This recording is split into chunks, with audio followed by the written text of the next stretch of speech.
Welcome to the Black on Black Education Podcast, where we interview the most brilliant minds and connected hearts to discuss our shared passion for the transformation, the revolution, reimagining, and recreation of education in the Black community. My name is Eva Loren Jean Charles, founder of Black on Black Education and New York City high school teacher. And I'm Jamal Thomas, her partner and dad, education enthusiast. And we're your hosts. Please don't forget to like, comment, share, and subscribe. And most importantly, to enjoy the episode.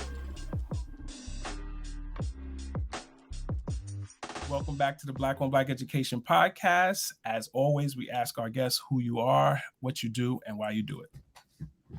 What's up, everybody? My name is Jamila Sams. I am the founder of We Do It for the Culture, and I'm an educator for the culture. And I believe that education is liberation, so that is why I do what I do. Thank you all for having me. Love to see it. I mean, I feel like every time I get to have a conversation with somebody who speaks like truth to power as about what it means to be an educator and recognizes that it's not just about putting information into a kid's head. It just comes off so authentically right from the jump. So, well, what does it mean to do it for the culture? Like, let people know. Well, We Do It for the Culture is all about uplifting hip hop education, hip hop pedagogy. And what we do is we connect the 5 social emotional learning competencies. And for those that may not be familiar with those, they start with self-awareness. So we connect that to knowledge of self, the 5th element of hip hop. It also includes self-management. So how do we manage our emotions? It includes social awareness. So everything that's happening around us, whether it's in our backyard or on a global scale, involves responsible decision-making and relationship skills. So those are kind of those 5 social emotional learning competencies that all human beings at some point tend to leverage. We may not call them by those names, but at some point we leverage all of those competencies. And what I've done is I've connected those 5 SEL competencies to the 5 elements of hip hop. And so We Do It for the Culture is all about, again, uplifting the authentic culture of those that are identify as part of the hip hop culture, and using those tenets in the classroom in order to engage students. I love it. I grew up an absolute positive hip hop head. I'll show my age, but Reasonable Doubts was like one of my favorite albums from the beginning, and Right. Big and Tupac, and I grew up around it, and never, almost never do I remember it being utilized in school to explain anything. And in some ways, I learned a lot of good things from hip hop, but I also learned, a lot of, kind of negative. And I can imagine that when, a program like yours, you get to kind of parse, what those things are. So could you talk to us a little bit about what that kind of looks like in practice, and the actual impact it winds up having on students? Sure. So for me, I differentiate, and I'm definitely old school. Not afraid to tell my age. I'm 46. And so I'm definitely from the era where there's hip hop and then there's rap. And so when you think about hip hop, you do think about all 5 of the elements of the culture. We think about the origin of hip hop had everything to do with educating and uplifting. And so anything that falls outside of that is oftentimes being commercialized. So therefore, that is where you get a lot of the misogynistic lyrics. That's where you get a lot of the violence. That's where you get a lot of the drug use and drug abuse. Like that is commercialized. So they've taken the culture, just like a lot of things that have started with, our people, and they've commercialized it and they capitalized upon it so that now the culture is being diluted. And those are the messages that are reaching our young people, all, as they say, for the love of money, right? So when it comes to We Do It for the Culture being used in schools, we're taking it back to the origin of hip hop. So we're talking about looking at lyrics from J. Cole. We're looking at, entrepreneurship through the lens of Jay-Z and Rick Ross. And we're analyzing what are the things that we can learn from the culture that are going to educate and uplift us. And in addition to that, how do we tie this art of hip hop, which is really rooted in storytelling, to social emotional learning? So if I'm a young person, and I've experienced some level of trauma, or I could relate to Ghostface, because I'm taking care of my younger siblings, and they have some type of condition where I can't be a child anymore. I now have to be an adult. Like if I hear, all I got is you, and I listen to those lyrics, I may connect with that. Right. And so it's all about storytelling. And our young people have hundreds and thousands of stories to tell. And so by connecting their stories to some of the stories within the hip hop culture, we're able to just foster some authentic conversations in classrooms that typically don't happen. So the reason why I started We Do It for the Culture is because social emotional learning right now in a lot of urban districts has become very whitewashed. They make it feel as though it's something that you do with a checklist, like here, check a box, let us know how you're feeling. All right, we got that out of the way. Now we're diving into math. Now we're diving into science. But social emotional learning is about being human. And what's more human than telling your story? And so helping educators to kind of get out of their own way and be more vulnerable and be more open to providing safe and brave spaces for young people to speak their truth is really what We Do It for the Culture is all about. So we make a very distinct notion between the commercial space and the authentic, the roots of hip hop, that space as well. I mean, I just love so much of what you talked about there, because I hadn't necessarily parsed out for myself the ways that hip hop can be brought into the classroom, not just as a teaching tool to talk about metaphor and imagery and all of those things, but also as an opportunity for students to dig into the stories that are behind them and how they can make connections and really look at self. And so I appreciate you like giving me that, but also giving our listeners that. And so it just makes me think about like, what happens when this is brought into the classroom? So you started to talk about impact, but what happens as it pertains to like building authentic relationships, right? So I know for myself, I don't necessarily connect very well with the music that my students listen to. So sometimes we have a tough time of like, what are we about to play while we working today? Because I don't know if I could do a little baby Brockett team. Like I don't think I could do it right now. And so we are trying to figure out how I can understand the ways in which they connect to the music that I don't necessarily connect to, and vice versa, right? Like I throw on Kendrick Lamar's new album, and they like, this ain't Young Boy, and I'm like, oh my, like what is happening? So just talk about how that juxtaposition between educators who might be from a different era, like different music, look at hip hop from a different way, can build authentic relationships with their students through this sort of communication. Right. And so that really makes me think of like the art of the cipher, right? When you're within a cipher, you have people from all different backgrounds sharing their truth, whether it be through dance or through spitting, they're in a cipher rapping, whatever the case may be. But everybody respects the cipher. So, Ms. Eva may go and then another person may go. And the idea of the cipher is to respect everybody's wisdom, everybody's knowledge. And so you allow them to shine. So that is really what, learning is all about, is a reciprocated relationship. So in the classroom, you may play Kendrick Lamar, but then let's have a conversation about what he said. Let's analyze this bar right here. Hurt people. Let's break that down, right? And then they say, oh, that might be connected to, what I heard, Lil Bootsy say when he said this, right? Yeah. And so now we take this commonality of trauma, right? And this is where what Kendrick says about it. This is what somebody they're listening to says about it. And now you have that gap that has now has been bridged. So finding connections. And so we all of the content for profanity, we make sure that it's appropriate for schools, but then we allow students we have lessons where students are creating their own mixtape. But they know in order to create their own mixtape, they need to find the clean versions of the songs that they like, and they can create their own mixtape and they can bring it into the classroom. In fact, let's take it a step further and let's see how your mixtape tells the story of your life. So now I'm learning more about you through the music that you're listening to, but then it helps students to listen with intention. Not a lot of times, we get caught up in the beat, and when I say a lot of young people get caught up in the beat, and then they're not really listening to the lyrics. But then when you give them, when you empower them to actually start to listen to the lyrics and break it down, then they're thinking outside the box. They're making those connections where they may not have normally made those connections because no one's asking them, well, break down what that lyric said. It's just playing on the radio or playing in their headphones. No one, whereas, when you think about it, back in the day, you would hear what your child is listening to because y'all might be in a car together, right? Or, it might be played out loud in the house. But nowadays, music is almost listened to, unless you're at a concert, is listening to in silo, right? You have your headphones on.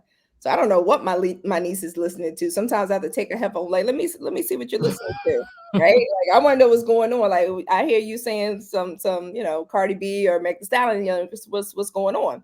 So we have to make sure that we're providing space where, none of those conversations are hidden. They're just out in the open, and we're using critical thinking skills, we're using analytical skills, we're using the art of storytelling and creative writing to make these connections in the classroom. And I feel like what that just made me think about is how much easier it is for me to connect with the TV shows that they watch and for us to be able to analyze those things, because it's a different setting. Like I can watch a show that I might not necessarily connect with in the same way that they do. So Euphoria was like a big thing this year in terms of conversation about like, do y'all recognize what y'all are watching and what it is saying and what it is doing and like what it means? And they very much were like, no, yeah. And there were long, in-depth conversations about what they were seeing, how they were reacting to what they were seeing. And I think that there's a difference when you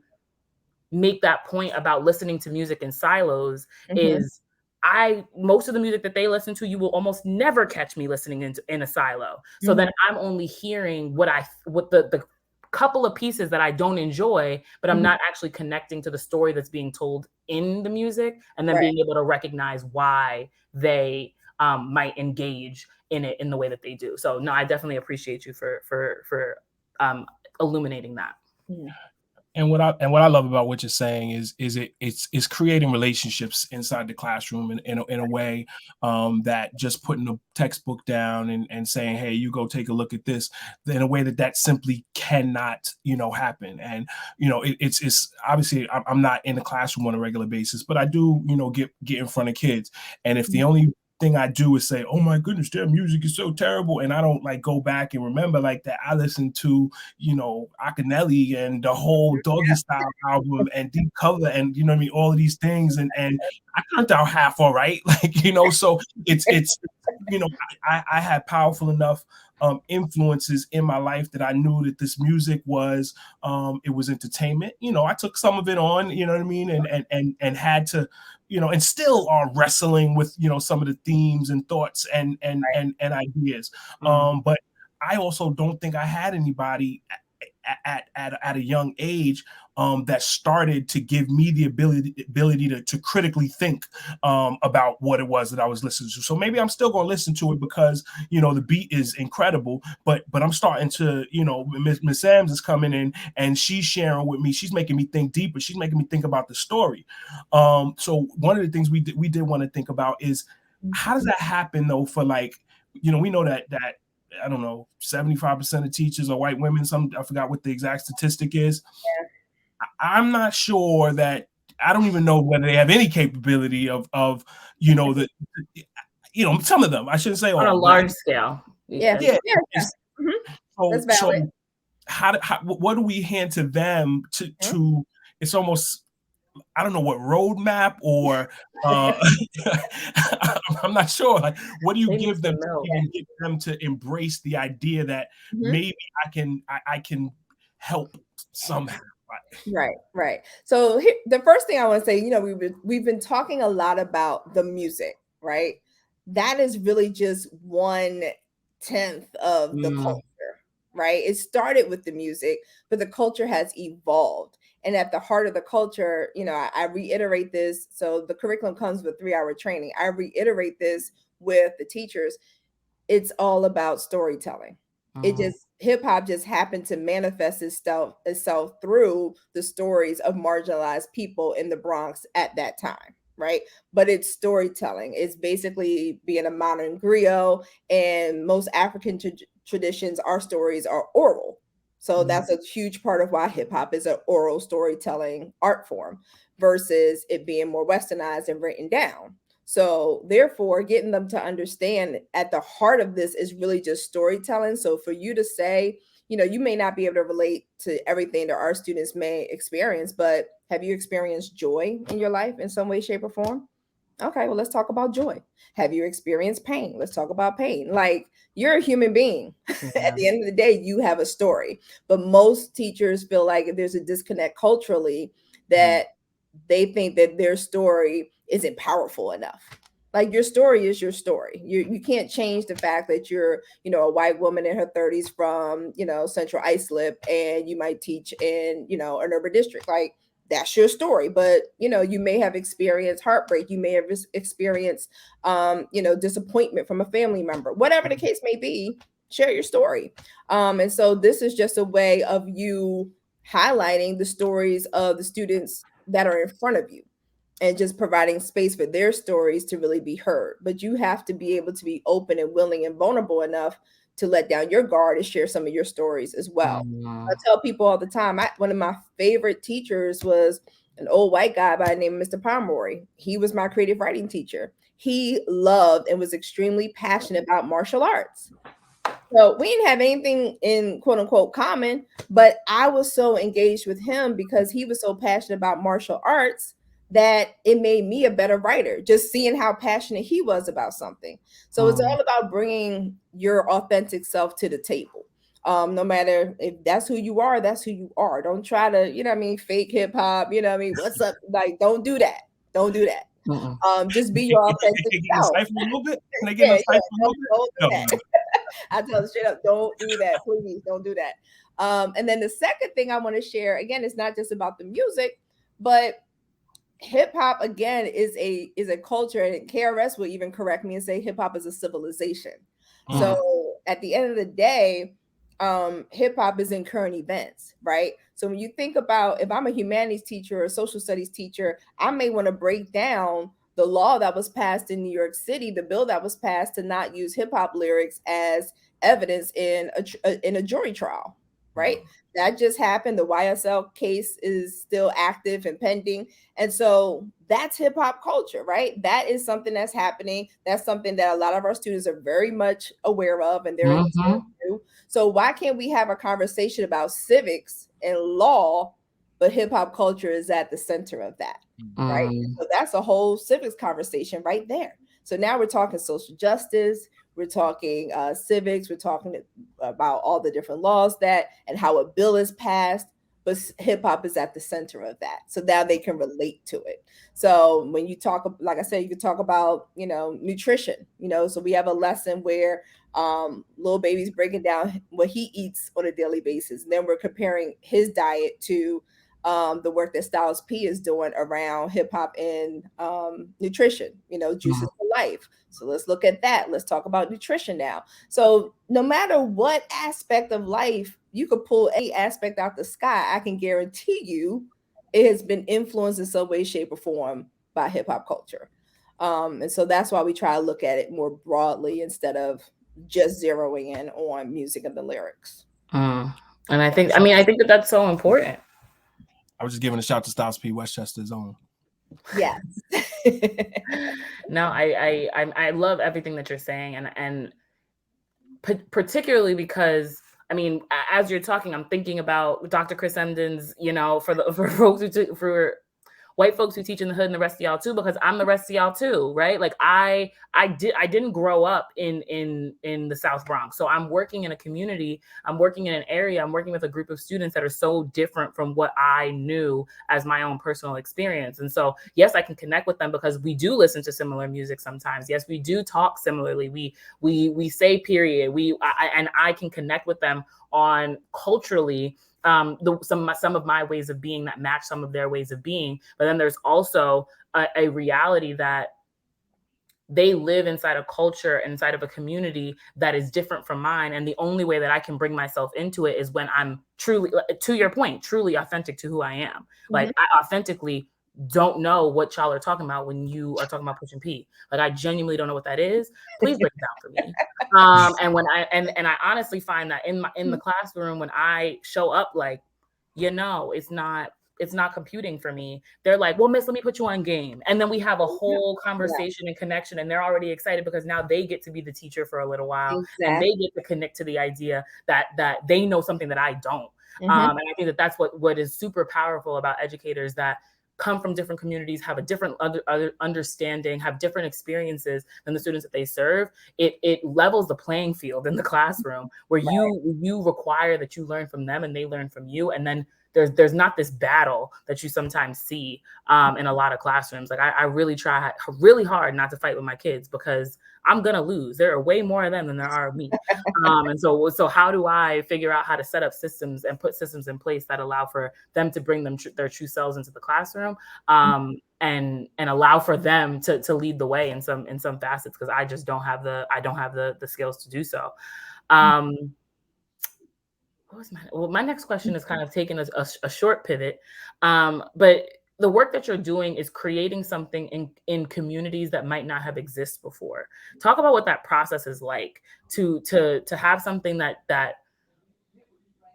has been vilified, right? Hip hop, rap music, that has been vilified, that has been seen and talked about as something that is detrimental to our communities, and changing it and showing people that the work of so many artists is actually integral to learning how to teach our population of students. What does that feel like? What does that what does it feel like to have created something like that and to see the impact? Right.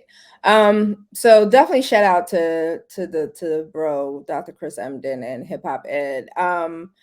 So it feels like literally being able to provide water to somebody who's been in the desert for 5 days, straight, so the schools that I work with are often really seeking something. Like, so many conversations that I've had with principals and teachers and students is like, where's this been all my life, right? Wow. Because they want to talk about these things in the classroom because it's coming up regardless.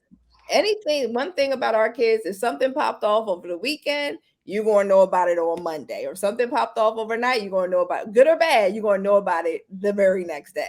And so there's all these things that are happening in our students' lives, and they want to share them. But again, schools don't always have that that space in order to have these conversations. And so therefore is really being welcomed with open arms, but it's not a band-aid to bigger problems, right?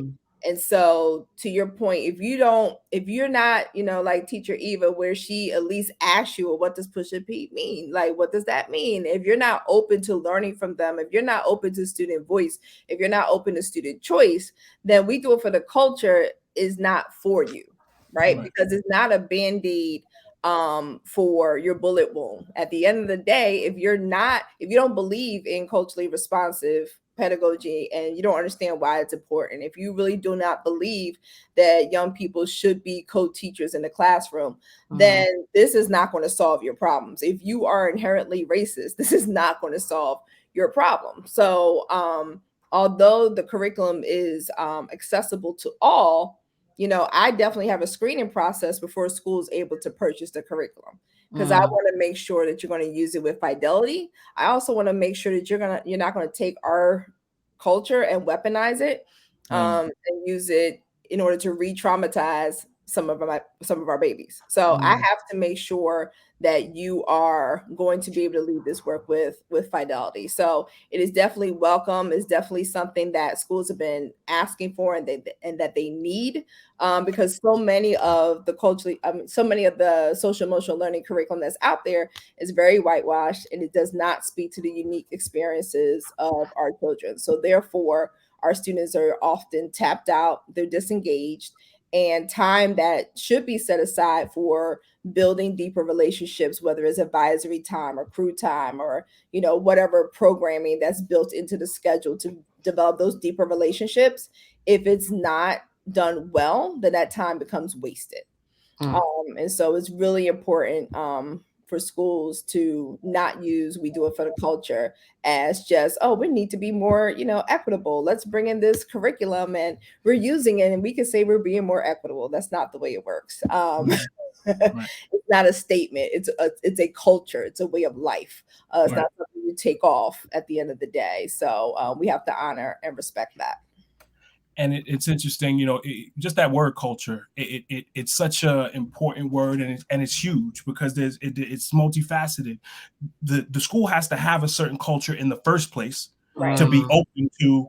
We do it for the culture. Right. If it doesn't have that culture that you communicated about in terms of being truly open to students, and that's kind of what we are focusing in on communicating to staff, to faculty, to leadership, is just how important it is that students get to co-create their experience. And when the people who are out there like, why don't they want to listen to me? Like, why don't they want to learn the stuff? It's that you done messed up already. It's not on them to want to learn what we're trying to push on them. It's on us Right. to ask them what it is that they are interested in. How do they want to change the world? What turns them on? And sometimes you get those light bulb moments where it goes Right.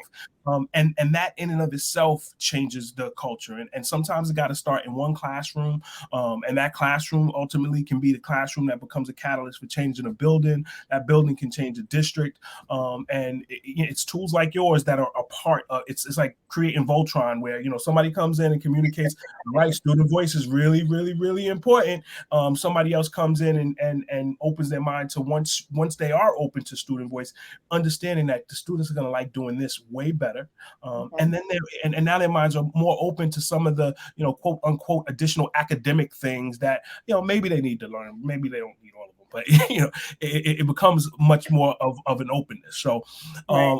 I was interested to know, like, in terms of your trainings, how much of it is directed, at students, or how much of it is preparing teachers to bring the lessons to students, or is it a combination of the two? Yeah, it's all teacher focused but student centered. So, Okay. it's really based in how young people learn, but I do spend probably the first, 90 minutes, I would say, on theory and self-awareness work for adults. So we do a lot of what I like to call mirror work. Like, what is it about you that you could take something like "we do it for the culture" and you can actually do it well. And then what are the areas that you need to work on? What are your blind spots that you need to address in order to use "we do it for the culture"? Because if your why is not strong for doing this work, I don't want you using the curriculum. You at least have to have the why. That's something I can't teach. There's not enough PD in the world for me to help you create your why. Like, you have to have your own why for doing this work. And so we spend a lot of time on the theory and then we look at the connection between the 5 SEL competencies and the 5 elements of hip hop. We make those connections. We do a lot of why work. And then the second half of the training is really about the practice.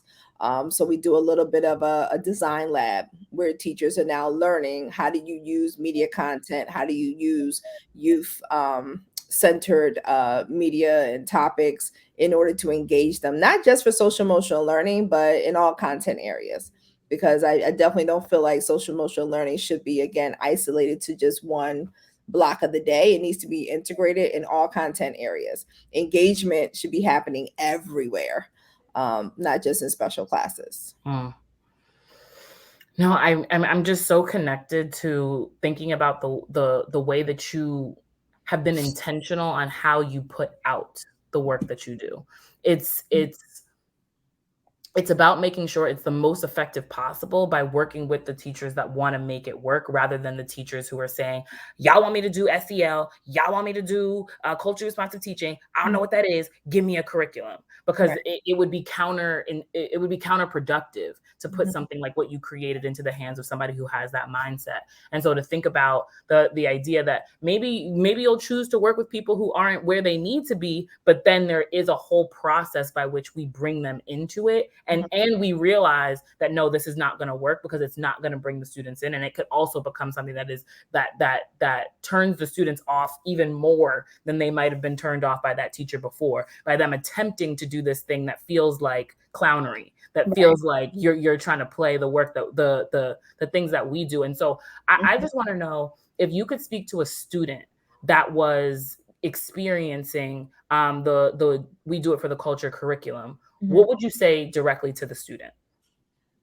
I would really ask them, like, what are they getting out of this? So I would really want to know about, whatever the lesson may be. Are you talking about lessons, or are you talking about just the curriculum as a whole? The curriculum as a whole, how they're experiencing it, what you want them to get out of it. Yeah, I want them to feel comfortable enough for them to be able to voice their opinion, just tell their story, whatever it is that's going to help them to magnify their voice, and make their voices heard. So many of our students are silenced for so many different reasons. One, again, if teachers aren't capable to deal with some of the things that may come out their mouths, they kick them out. They say, go to Miss, I have a company called Go to Miss Sams, because that's all I heard all day. Get out and go to Miss Sams. And so it makes it more inclusive, right? So not only do I have a voice, but I feel like I'm bringing something to the table. And that's what I want our students, that's how I want them to feel. I want We Do It for the Culture to get to the point where their voices are so loud, their voices are so bold and boisterous, that as a collective, they're speaking up and out against all of these social ills that plague their communities. They're speaking out. And then eventually everybody's going to have to listen, because we learned about social justice and We Do It for the Culture. We're now, we're taking that to another level, and we're dealing with some of our local politicians. We're dealing with things on the state level. We're dealing with things with a national level. Why? Because our voice was heard. Right. And that's just so important. We have to stop silencing our kids. We have to give them these spaces to speak. Like, that's what hip hop is all about. It was about making sure that our voices as a collective people were heard. And so that's the spirit of We Do It for the Culture. Youth voices is definitely at the core of this. Yeah, absolutely love it. Absolutely love it. And because we're kind of starting a new segment, talk to the kids. Like we're so interested in what everybody, maybe it's even, what you would say to your younger self. It's what's something that, well, no, that's less important for students of today. What's something that, just a message that you want them to hear, that they may not be getting every day in school, currently. Yeah. Be audacious with your dreaming. I think, again, when we talk about silencing their voices, we're also silencing their dreams. And stop forcing them to fit into some type of Eurocentric box that they did not create for themselves. So even, and it might be a little controversial, but even just like saying every single student needs to go to college, it's not true. Like, nowadays it's 2022. I got kids that could make hundreds and thousands of dollars on YouTube or on TikTok.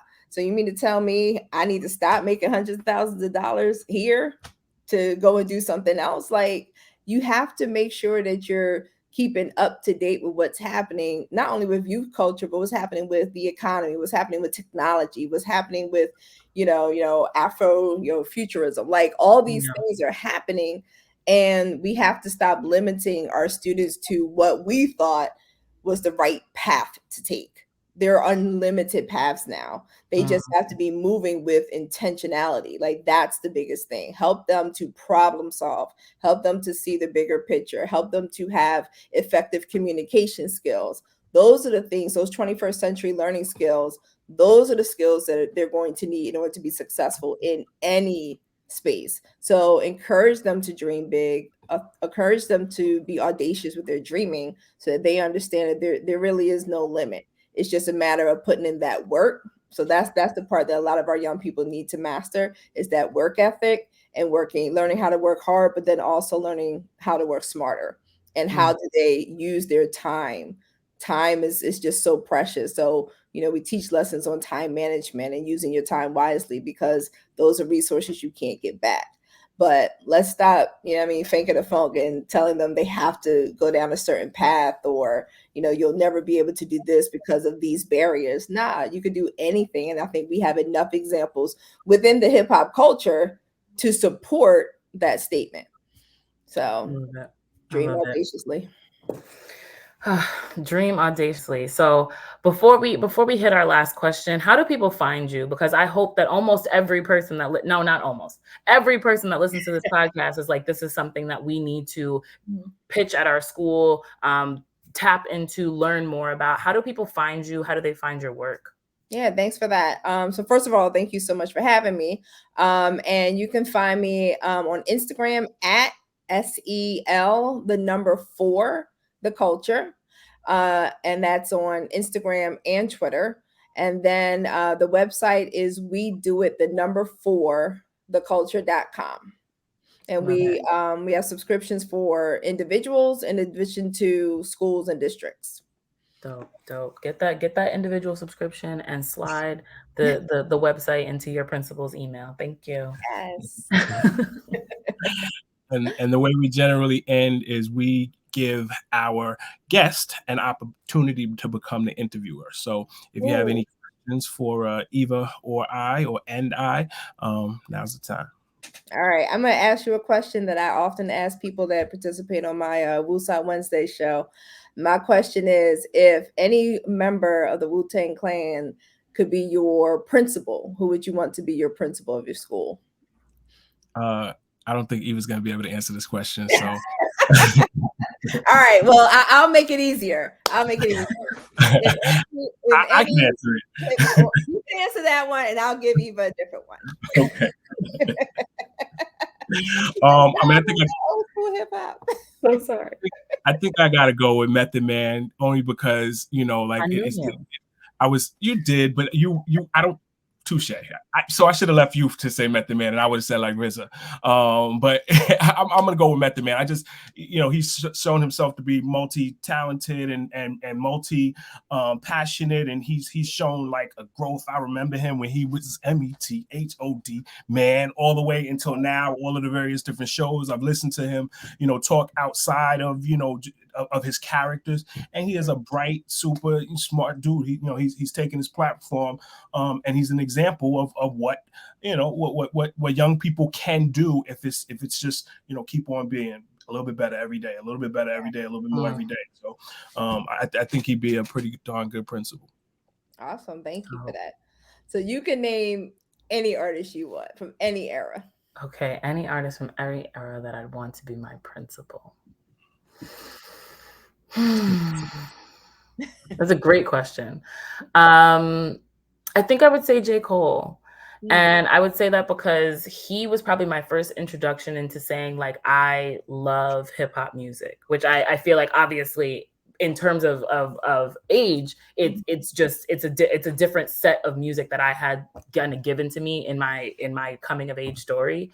And although completely different life experiences, like I always felt deeply connected to the way that he showed up authentically as himself, and that he was confident but not cocky, and yeah, I just every time I listen to his music, he gives me an opportunity to think about something that I hadn't thought about before. And if I saw that in a principal, I think that even if you were disorganized or whatever else, you would still make everybody around you better. And so yeah, I choose J. Cole. We're gonna borrow that question with attribution, and what I typically don't do is flip the question back. We normally we close it out, but I gotta know who's your principal. Out of the Wu-Tang or just in general? Let's go with Wu-Tang since that's where you start. Okay. So I would definitely go with the RZA, just in terms of his ability to just be very meticulous and strategic in his thinking. One thing about me is like I love the fun, I love the spontaneity of education, but I also like a good system. And he really helped to build not only the heart and soul of Wu, but he also built out those systems and those streams of whether it's streams of income or just inspiring so many of the members to branch off and be their authentic selves. And so if I think about a principal, I think about all of these different teachers, they're they're Wu-Tang members, right? And so at the end of the day, they each come with their own gift. They each come with their own style. But at the end of the day, they're grounded in making sure that everybody understands education is liberation, or whatever that grounding principle is. So I'm gonna make RZA my superintendent. Yeah. Okay. I love it. I love it. I love it. I love it. And I can't think of a better place to end. Thank you so much for joining us on this episode. Everybody who's listening, check out We Do It for the Culture, because we need to be doing it for the culture. Thank y'all. We will see you next week for another episode of the Black on Black Education Podcast. Thank y'all.